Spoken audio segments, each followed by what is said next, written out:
Welcome to the Lead at the Top of Your Game podcast, where we equipped you to more effectively lead your seat at any employer, business, or industry in which you choose to play. Each week, we help you sharpen your leadership acumen by cracking open the playbooks of dynamic leaders who are doing big things in their professional endeavors. And now your host, leadership tactics and organizational development expert, Karen Farrell Rhodes.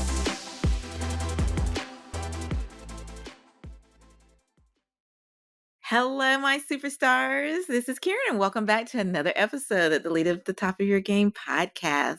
Well, I have a fantastic guest on today's show who is so focused on ensuring that focused on ensuring that all leaders can gain their full capability, but her particular niche that she is just a superstar at is really coaching executive women leaders and all the dynamics that go with that.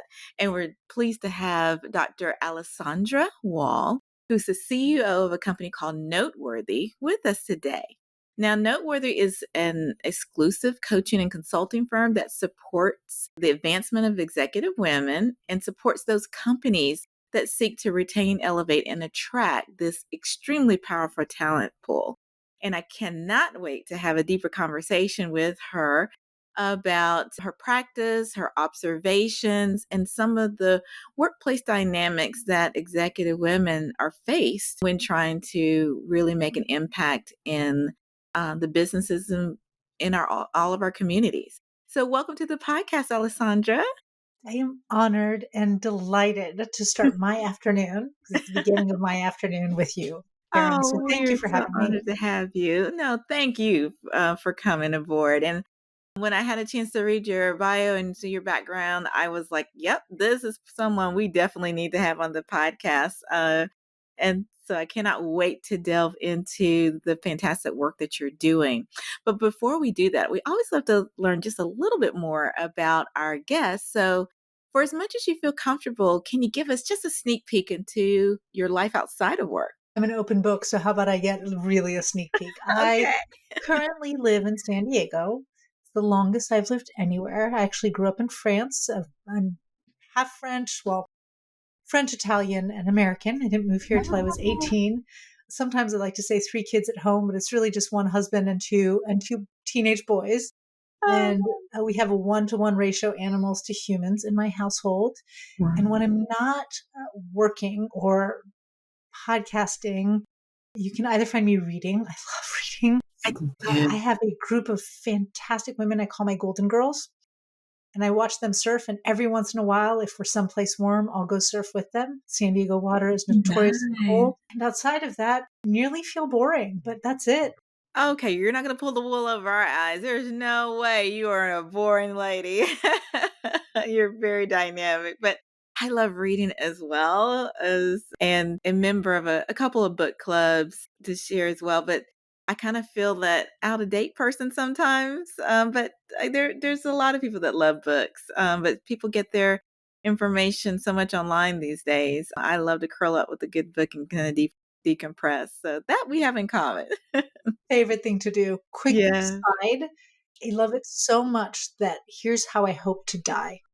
I want to die seated in my backyard, very, very, very old, but functional, Yeah. Old but functional. Yeah. reading a book, and I want to be 1 page away from the end so that I know Oh, that there was always more. There was always more in life. yes. I love that analogy. Well, we're going to speak it into truth, but we're going to wait until you're about 381. How about that? That as long as I can be that and fun and And mobile and healthy. moving around, then yes. With today's medical advances, you never know, it might come true. Oh, all right. Well, let's kind of dive into a lot of the great work that you're doing. Why don't you start by telling us a bit about your background before starting Noteworthy, and then what was your passion to be the founder of Noteworthy? Sure. I started my career as a child psychologist. And I was just having this conversation this morning. My clients, I do individual work with them, but I bring them together. So once a month, we do what's called a deep dive. this morning we were doing a thing called an energy audit, and I was explaining to them why I became a psychologist and how it ties into what I do as a coach. And I said, I grew up witnessing the impact that a single event could have on a number of people who allowed that event to define. And even as a little girl, it boggled my mind. I'm like, I understand that the events in our life can shape us, but not define us. Right. So especially being a child, experiencing this as a kid, I'm like, hey, you're so helpless as a child. So I became a child psychologist, and I was so sure that I would always be challenged, entertained, engaged in what I did. And the 7-year itch is a real thing. And within the first 7 years of practicing that career, where I moved into child psychology, out of child psychology, into adult psychology, I just really started falling out of love with what I did. Had never trained to be anything else. I look at my kids, I'm like, I went to grade 22. 22. But what I knew I loved was this idea of helping people take ownership of their lives and their choices and living lives on their terms and trying to live life without regret, which doesn't mean you don't make mistakes or everything's fine, but you own all of those pieces. So I did what everybody does when they have a quarter midlife crisis. I tried life coaching for a while and built a business very reactively that I did not love.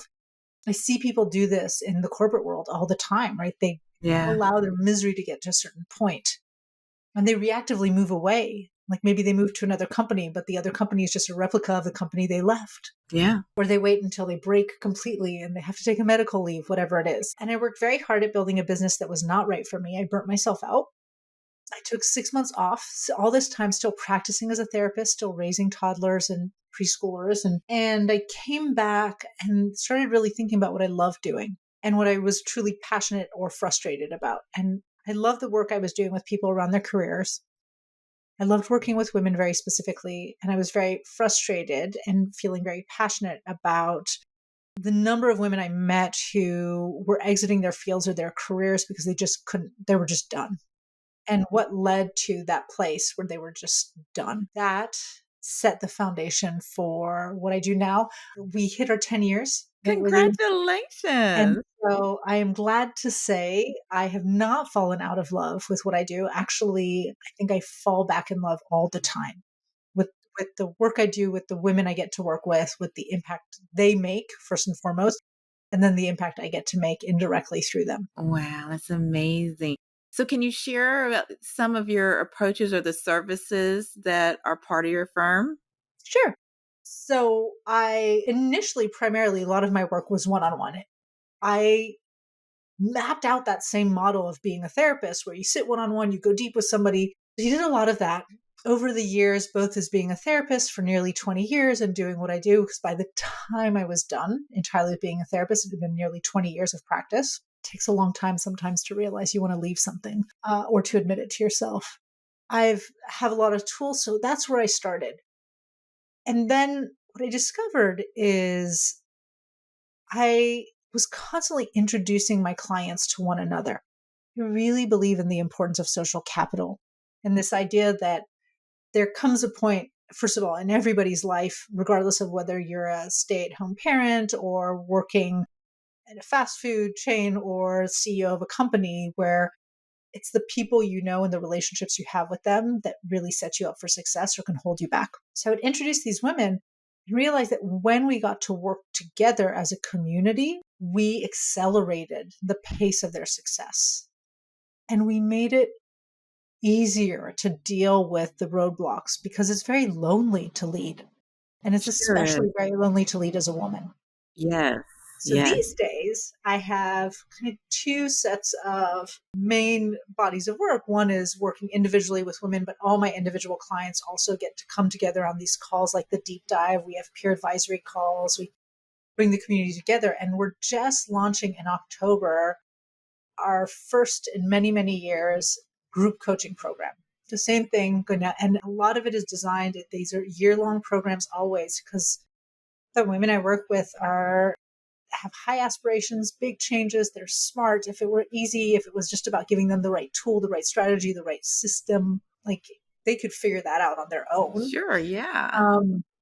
So I'm really excited and a little scared. Always a little scared when I launch something Yeah. about that. And then on the other side of it, I get sometimes And we're really working on building that to work with companies and to help them build out programs internally to do what you talked about, right? To support first and foremost the women that they have, Right. to elevate first and foremost the women that they already have. And I always tell them this is the best recruiting process. If your women are successful and happy, you do really well, and they will be your spokesperson. They will be the ambassadors who bring in like the next wave of incredible talent. Absolutely. Yes. Because like attracts like many Mhm. times, right? So And they will and be, people talk, and right? people talk.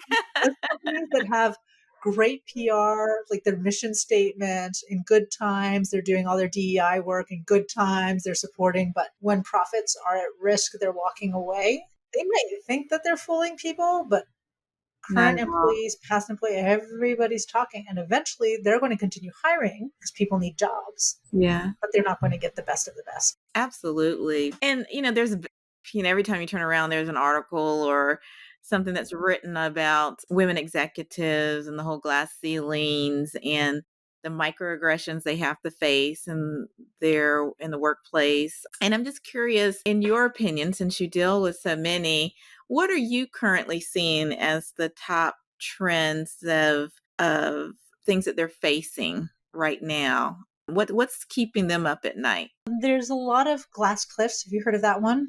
No, I haven't. What is So that? glass cliff is when you're basically set up to fail. So you're told, "Hey, congratulations. You just got placed as head of this team, head of this project, head of this company. By the way, we're really struggling.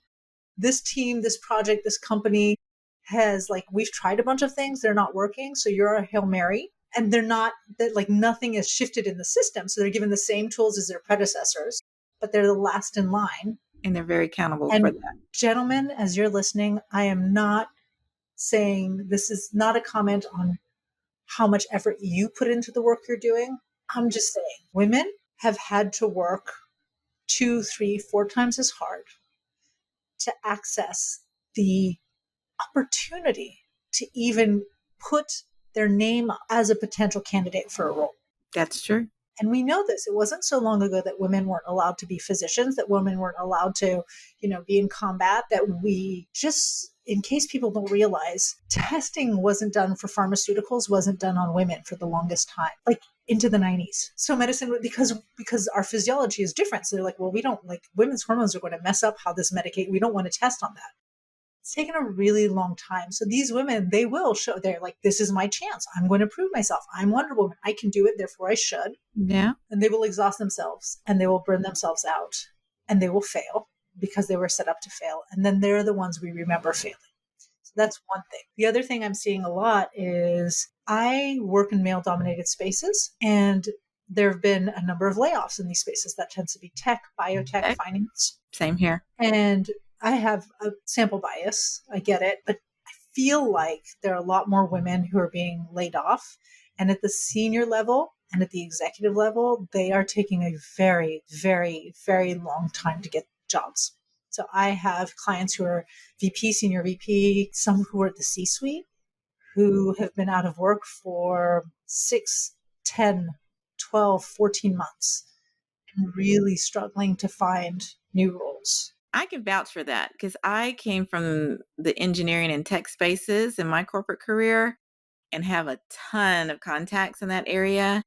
I can vouch for that they are being impacted and they are taking what I would call longer than normal, especially with the low levels of unemployment technically right now, to find additional roles. And they're going for multiple ones and getting to the final stages and not being the ones that are being selected.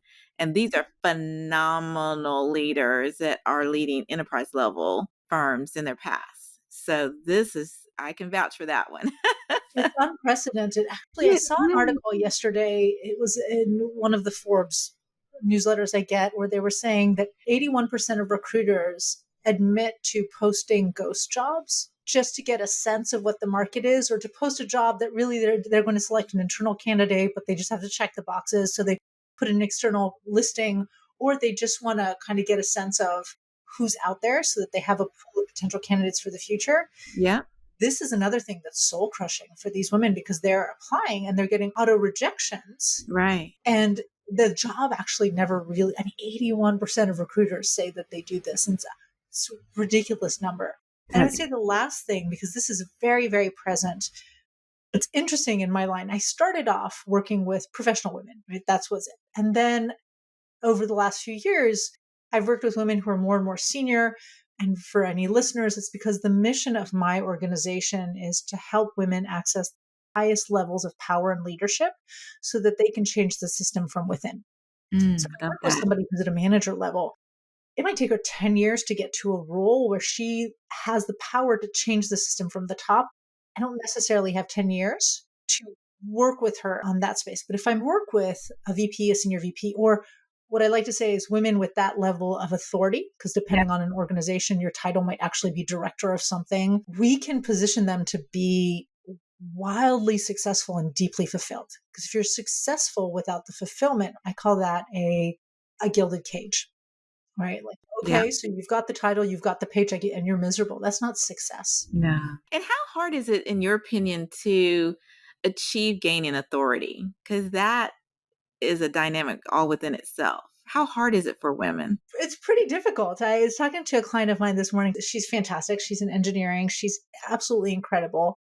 And she is in a role now where upcoming goals in the long term, she's like, I want to help my current organization redefine what's possible for them in the future, which is what I hear from the women I work with all the time. They want a seat at the table and a voice, which is the authority piece, a voice at the table, because they want to help direct the future and the prosperity of the organizations and the teams they work for. Right? Big dreams, big impact. And that is a conversation we had. I said, okay, well, A, how do you get a seat at the table? How far are you? What is our process? And I reminded her, just remember, having a seat at the table doesn't mean you have a voice at the table. That's true.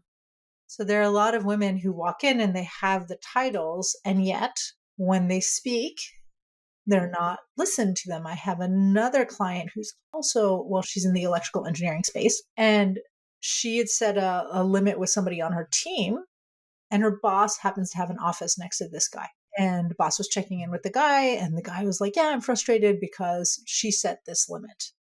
And he goes, well, why does, and well, we can just change that. Let's address it. Boss never went to go talk to my client about why that limit was set. So immediately there was undermining this erosion of her authority. Right. And then a meeting was called that she was convened to with 5 other people trying to figure out how to not do the thing she said and get around the limit she said. And so that When is, all could have been avoided with the initial if he had conversation. just come to her and say, hey, so-and-so mentioned you did this. I'm trying to understand why. Or if he just trusted her. Right. And I've worked with her boss, so I know that he knows and believes that she is highly competent. Like she's a master at what she does. Wow. So this idea of authority is difficult because we make these assumptions. We assume that if we succeed, we're going to be happy.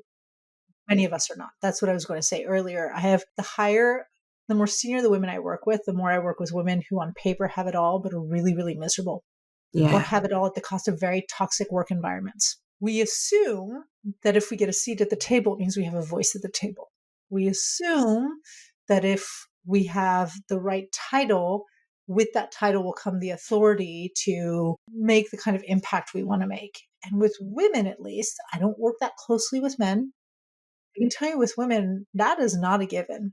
Yeah. And the challenge with women, since you said I could use any words, the challenge with women is if a woman simply walks into the space and goes, listen, at the end of the day, I hear you. I've taken your thoughts into consideration, but I'm the final say. So this is what we're going to do. She gets labeled a bitch. Yep. She sure does. She sure does.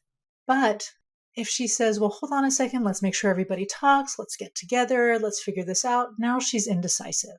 She's too soft. She's not leadership material. It is a damned if you do, damned if you don't. If you don't. Yeah. And you know what? This is nothing new. This Nope. has been going on for hundreds of years. Unfortunately, it is just Do you insane. ever watch, do you like movies? Oh, I love movies. I'm a movie Okay, so I'm a aficionado. Gen Xer. I'll just throw that out so I we am have too. context. Yeah. And if you're younger than Karen or myself, I highly recommend, and if you're a man or a woman, wherever you are on the gender spectrum, if you haven't seen the next 3 movies I'm going to mention, I recommend watching them. Just call them your vintage night. So one is 9 to 5. Yeah, absolutely. The other Dark one Heart. is Baby Boom Yes. with Diane Keaton. Diane And the Keaton. third Yeah. one is Working Girl. Watched These all of movies those many times. were all done in the early 80s. So Yeah. at this point, 40 years ago. Yeah. And it is depressing, nearly as depressing as parts of the Barbie movie, Yeah. how contemporary and still relevant the quotes, the interactions, the issues in those movies are. You're so right. I didn't think about that until you just mentioned that. Every last one of them. And I've watched that. And I'm one of those crazy people that watch movies about 10 million times and Every still year, find hidden meetings and stuff. You're so right. Oh my goodness. That's crazy. Okay, you all need listeners, you need to add that to your list, especially my younger following. I promise you, you will not be bored. They're still very interesting and relevant, even though like, they were here they're going to remake 9 to 5, and I have to say I'm really, we're really heartbroken know about that. about that one. That's not one that I would probably want to remake because it was gold as it was. I don't know how you would remake it and make it even better. Yeah. So, but that's just me. So, Alessandra, I'm dying to know about this whole 2-second reset that you mentioned. What is that all about? And how does that help executive women increase the perception of their authority and ability to? Okay, I love it. So I had the incredible privilege this year to talk at San Diego Women's Week and to be one of their Oh, keynotes. And what? silly old me, they're like, what topics would you like to address? I'm like, I could do this one or this one, but I really want to do a talk on authority. Haven't written it yet. Let me do it. So a few months ago, I created the talk and I was thinking about the challenges we have. So we address some of the points I just said.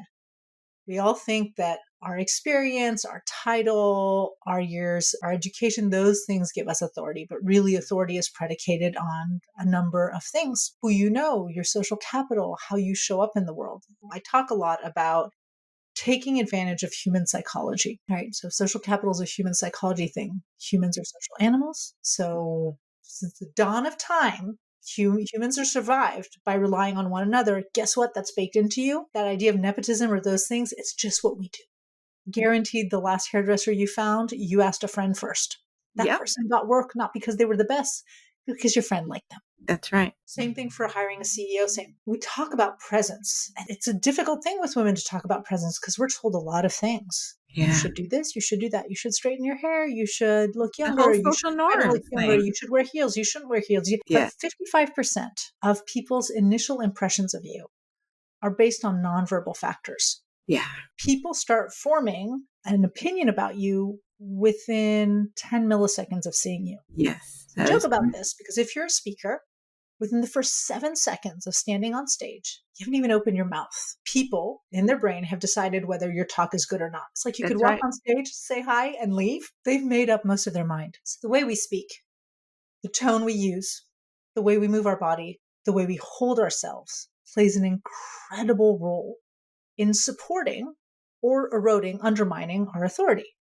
You can be the smartest, most powerful woman in the room. If you walk in, or man in the room, if you walk in frumpy, like collapsed on yourself, Yeah. not making eye contact, you will lose authority points. Yes. Likewise, you could be the most junior person in the room, but if you walk in and you carry yourself with authority, you will gain authority points. People will listen to you, they'll pay attention to you.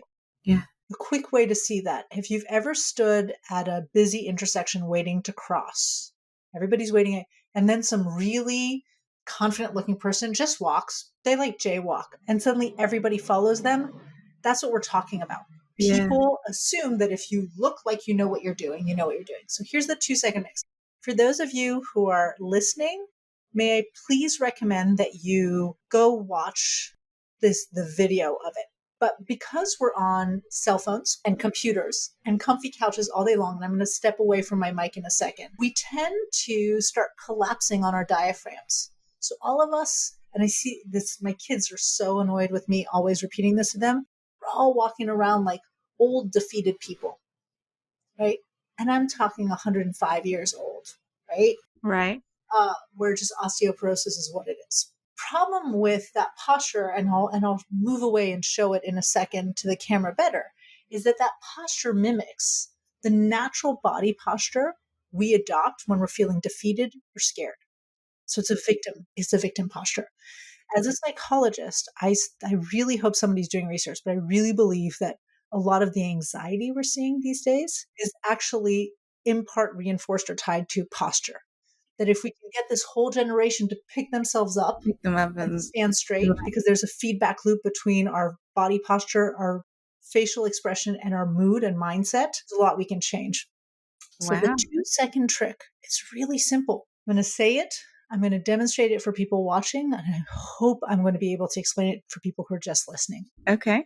If you pay attention to your body, you've probably somewhat collapsed on your diaphragm. You probably think you're standing straight, but your shoulders are probably somewhat hunched forward.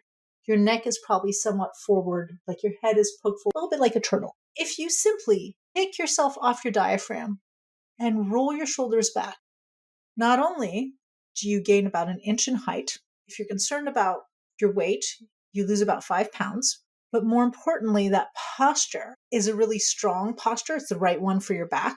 And mindset wise, it makes you feel stronger, more certain, more grounded. Externally, it looks more powerful. So I'm going to step away from this microphone. I'm Okay. going to demonstrate the two postures for people watching. I'm going to demonstrate it from the front and from the side. I'm always going to start with the one you don't want to adopt that you probably naturally adopt, and the shift. All right.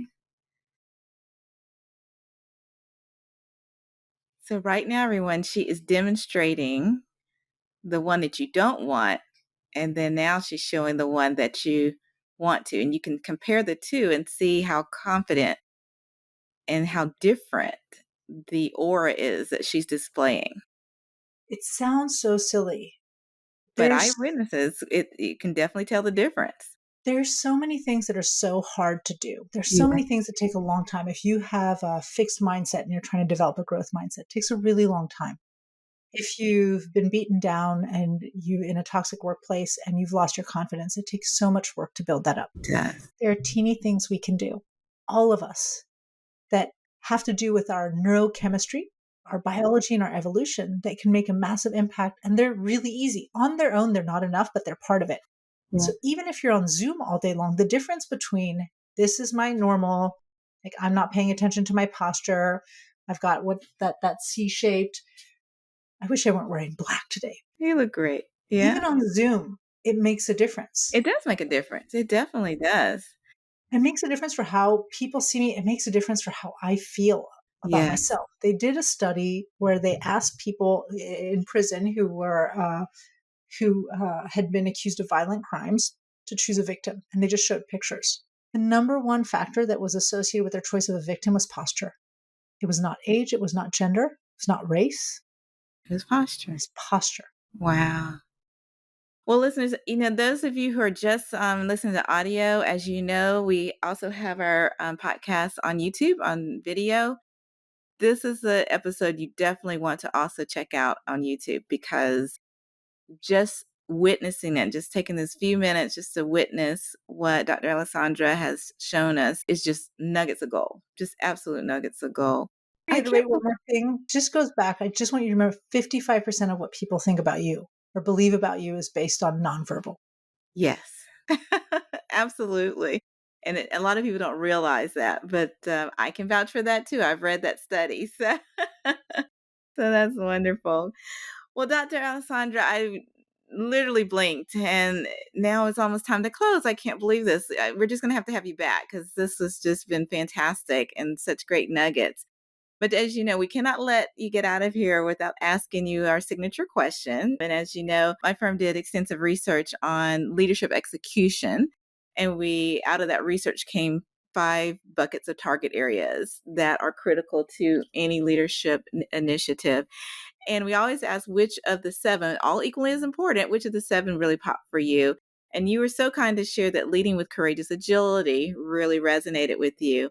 And for my new listeners, leading with courageous agility is all about having the fortitude to take calculated risk and stand up for what you believe in and take baby steps forward to do the right thing, even when the future is uncertain or unclear. It's all about having that courage to go forth, even if you don't have it all figured out yet. But you do make calculated risks. That means you take in data, information, your expertise, and make the best decision you can, but still charge forward. And I kind of think I know why you selected that one based on your practice, but we want to hear it from you, Dr. Alessandra. Why did that really resonate with you? First of all, their buckets are gold, Oh, right? thank So if you're you. listening to this and you Well, haven't it's read the based on book, data. I didn't make them up, so. you put them together. And those of us who don't want to go through all the research Yeah, really appreciate that. So if you haven't thank read the you. book, read the book. They are really gold. The reason that one resonates the most with me is I tend to work again with high powered, high impact women in spaces where it's a lot of stress and there's a lot of risk at messing up. So a lot of the people I work with tend to be perfectionists. They want to get everything right. And right doesn't always mean right for you, but there's too much deliberation, not enough action, too much time spent second guessing and not enough time spent trusting. Yeah. And when I think of that courageous agility, there are a few pieces, again, marrying my background as a psychologist and what I do, there's a piece of self-confidence, which is simply the faith, the belief that I can handle this. That doesn't mean I'm going to be successful. It doesn't mean I'm going to be the best. Yeah. I can do it. Even if I mess up, I'll figure this out. Right. Right. So there's that piece. There's the piece about action. If Yes. you're not going to take action, you're not going to create change. That's right. And then there's that piece of understanding that success comes from failure. So anything you do has to be iterative. You start with the smallest step. You assess naturally the success or the downsides of that step, course correct, iterate, and slowly you move in the direction you want to go. Awesome. Well, we're just going to drop the mic on that one. That is so insightful. Thank you, Dr. Alessandra. Well, unfortunately, we've run quite out of time. I'm so sorry about that. We're going to have to bring you back to learn more. But I know a lot of executives listen to the podcast. And for especially my executive women, you definitely want to check Dr. Alessandra Wall out and her company, Noteworthy. She's absolutely phenomenal, as you can tell, and is definitely the right ally that you will need as you continue to try to thrive in the workplace. We'll have information about her bio, links to her website, and everything in the show notes. But I always like to give a little airtime for you to do so as well. So, Dr. Alessandra, where can people find you and Noteworthy? LinkedIn is a great place to find me. I Okay. post every day. I spend a little bit of time, therefore, on it every day. So that's Dr. Alessandra, 1L, 2S's Wall. And then the website is noteworthyinc.co. I did not forget the M. It's noteworthyinc.co. And there's a lot of great information there on our programs, talks, and resources. There are free resources there for anybody who needs them. There you go. And we've got to have her back, you all, because she is in the process of writing a book. I won't ask her to spill the details yet, but hopefully when the book is published, we'd love to have you back, Dr. Wall, to talk more about that, because I'm sure there's some additional nuggets that we're dying to get an overview of. So hopefully you'll be open to that as well. Well, I'm going to take you up on that. I will. Thank you so much. Okay, absolutely.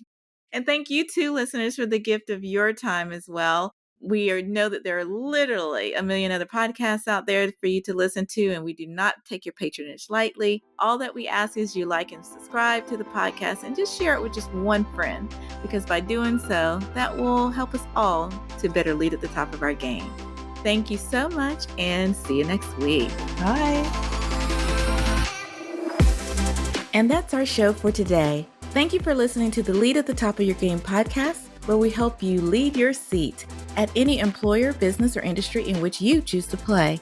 You can check out the show notes, additional episodes, bonus resources, and also submit guest recommendations on our website at leadyourgamepodcast.com. You can follow me on Twitter, Facebook, Instagram, and LinkedIn by searching for the name Karen Rhodes, with Karen being spelled Karan. And if you like the show, the greatest gift you can give would be to subscribe and leave a rating on your podcast platform of choice. This podcast has been a production of Shockingly Different Leadership, a global consultancy which helps organizations execute their people, talent development, and organizational effectiveness initiatives on an on-demand project or contract basis. Huge thanks to our production and editing team for a job well done. Goodbye for now.